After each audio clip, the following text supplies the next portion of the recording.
Good day, and welcome to the second in our series, Leading with Character, the Age of Uncertainty, Leadership in 2022.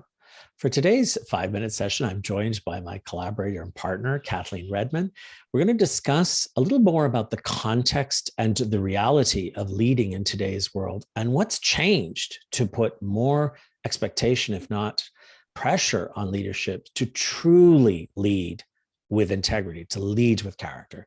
Kathleen, what have you observed? What do you see in your work and your research? Well, first of all, thank you, Sean. I'm delighted to be here with you today. And as you know, I've had the privilege over the past 30 years or so of facilitating as a trainer and a coach in hundreds of workplaces. People have been talking about trust, integrity, being firm and fair all the time, all through those years. And yet, as we know, there have been many breaches of good character. So what is different? Well, I know when I entered the workplace, the mantra was don't cause trouble. Don't ever embarrass your leader. You're lucky to have a job. Nothing is perfect, and so on. 30 years later, the messages are different for three distinct factors.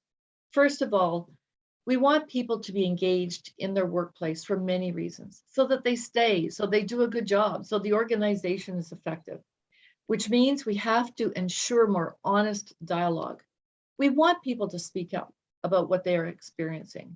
And if there isn't honest dialogue and improvements, many are taking to social media to discuss their perspective, and sometimes while still working for the company. This is relatively new behavior. The second issue is the moment of reflection created by the pandemic.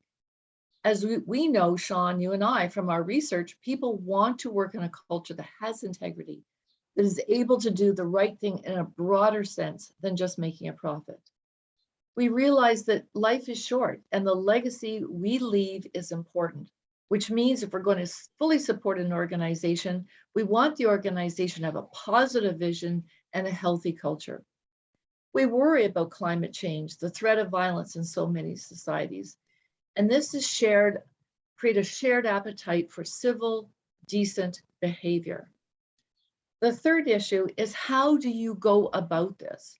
There's more research being done, gratefully, and we want to be sure that people have the skills and the tools to truly honor their character, thus the model.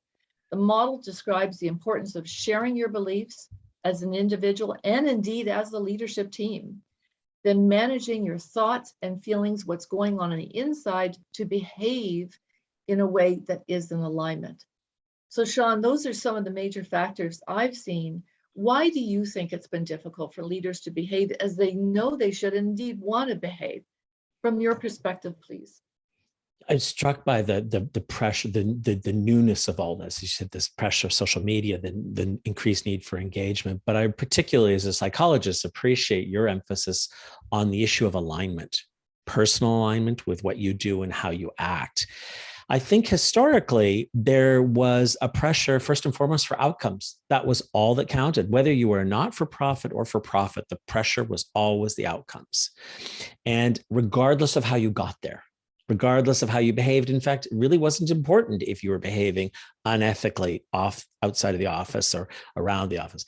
That has changed. And there's been a number of reasons. You mentioned the change in values brought about by COVID, the significant recognition that this isn't working for me. I don't like this. And how people who work in these companies are now expecting alignment, transparency.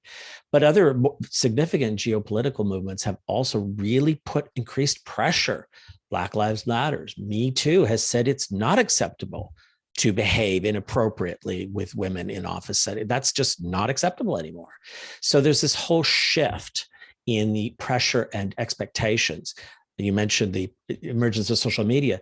The Gen X, Gen Y, millennials are talking about wanting to value work, value fulfillment and what they want. And they expect to see value and transparency and integrity in their leadership.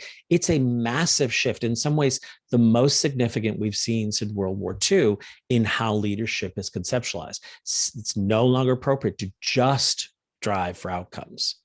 And we'll explore more of that in the next session. I think basically what we're seeing, and we've just published a very brief article on our LinkedIn sites on talking about the numbers of leaders who've lost their jobs recently, not because their companies weren't performing well, but because of their behavior. And I find that particularly striking, what they were doing at the office in unethical ways. And that's really changing. So I think the other big pressure is alignment. And you said this, Kathleen, is to find a way that regardless of what the pressure of the outside company might be for profits, I'm not comfortable with that. I want to be aligned with my personal values. And that really has shifted too. So it's both external pressures and internal movement to being really more aligned. So I think that's really the key issues wrapped up. Thank you. So Sean, your tips?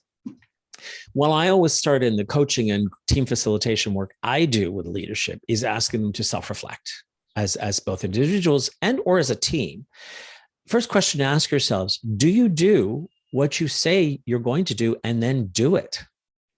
Or is there a gap between what you and your peers in the leadership team say versus what you actually do? And if so, why?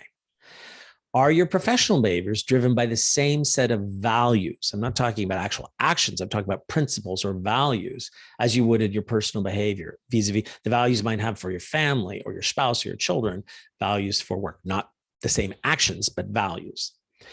Can you recall a professional incident in your work setting where you actually sacrificed to maintain your integrity? You made a choice, but that sacrificed your integrity. And have you and or your leadership team, because it's something you might observe amongst your peers at that executive level, had to say something about your organization to make it sound a lot better than it actually was? Why or why not? Once you really explore the rationale behind those, you can start to see whether or not there may be creep between who you are, values and transparency, and what you're doing. What about yourself, Kathleen? What would you suggest for tips for the team and the organizational level? Well, thank you, Sean. And I love that you started on the inside, asking people to evaluate themselves. I would say, ask your team.